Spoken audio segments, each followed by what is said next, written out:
সেই স্বাদ খতম বাই বাই গয়া এত গরম লাগছে এত গরম লাগছে। তো ফাইনালি গাইস আমি আবার চলে আসলাম আপনাদের মাঝে আরো একটা নতুন ইন্টারেস্টিং ভিডিও নিয়ে। তো আপনাদের কাছে একটা অনুরোধ, ভিডিও শেষ পর্যন্ত দেখবেন আর চ্যানেলটা সাবস্ক্রাইব করে লাইক করে দেবেন আর ভিডিওটা কেমন হয়েছে অবশ্যই কমেন্টে লিখে যাবেন। তাহলে চলো বেশি দেরি না করে শুরু করা যাক। তো হাঁসটা গোসল শেষ করে আবারও বেডের দিকে ঘুমাইতে যাইতেছে। এইদিকে ভালুক হাঁসটাকে ঘুমানো দেখে অনেকভাবে চেষ্টা করছে হাঁসটাকে জাগানোর জন্য। ভালুক যখনই বন্দুক বের করে তখনই হাঁসটা বন্দুকের নলে কিছু একটা ভরে দেয়, যার জন্য বন্দুকের গুলি দুইটা ভালুকের চোখে লাগে। কি বলবো? তো এবারে ভালুকটা অনেকগুলো হাঁসের জায়গায় হাঁস শিকার করতে আসে না, মানে এখন ভালুকের চোখে হাঁস না হাঁসের অনেকগুলো চিকেন দেখতে পাচ্ছে। ভালুক সেটা দেখে চিকেন এনে যাইতেছিল, ঠিক তখনই সকাল হয়ে যায় আর সেখান থেকে হাঁসগুলো সব উড়ে চলে যায়।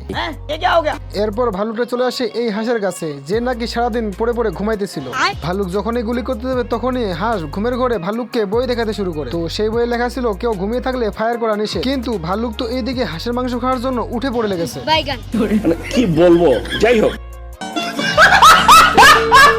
अभी बताता है भाई, अभी बताता है, अभी तूने गाड़ी में उंगली किया ना। তো এবারে ভালুকটা হাঁসটাকে ঘুড়ির মতো উড়াতে শুরু করে, কিন্তু তখনই কারেন্টের তার সঙ্গে লেগে যায়। এরপর ভালুক হাঁসের পিছনে রকেট লাগিয়ে দেয় এবং রকেটের উপরে আগুন লাগিয়ে দেয়। আমার কাছে কোনো ব্যাপারই না। लेकिन ये साला कर क्या रहा है? তখনই হাঁস ভালুকের শার্টের ভিতরে রকেট লাগিয়ে কান ধরে বসে। কি বলবো, যাই হোক তো বইয়ের মধ্যে লেখা ছিল হাওয়াতে নাকি শিকার করা যায়। ভালুক যখনই গুলি চালাতে যাবে তখনই হাঁস নিচে দেখতে পাবে। খতম কি বলবো?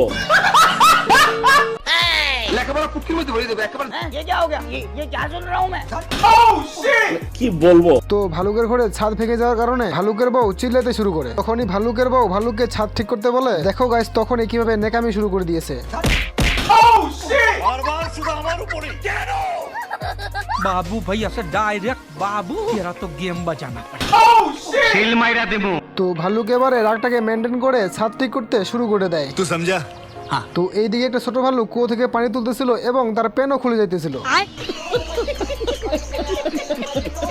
তখনই এইদিকে আবার আকাশের মধ্যে মেঘ জমে যায়। তখনই এইদিকে ভালুক তাড়াতাড়ি করে ছাদ ঠিক করতে শুরু করে দেয়। अच्छा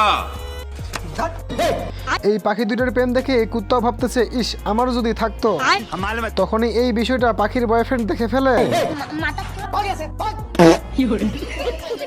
কুত্তার সেটা শুনে ভীষণ মন খারাপ হয়ে যায়। কুত্তার তখনই কারেন্টের তারের মতো সাদা ক্যাঙ্গারুর সামনে চলে যায় এবং তাকে প্রপোজও করে ফেলে। তখনই সাদা ক্যাঙ্গারু কুত্তার কথা শুনে আহা আমি কেন মরি না। তো ক্যাঙ্গারু কুত্তাকে অপমান করে সেখান থেকে চলে যায়। যাই হোক কুত্তা সেখান থেকে মন খারাপ করে চলে যেতেছিল। তখনই সে একটি বাড়ির ভিতরে ক্যাঙ্গারুর মতো মূর্তি দেখে ফেলে। না মানে ক্যাঙ্গারুর জন্য এত পরিমাণে লাভ জমা হয়ে আছে যে তার হার্টবিট লাফাইতে শুরু করে দিয়েছে।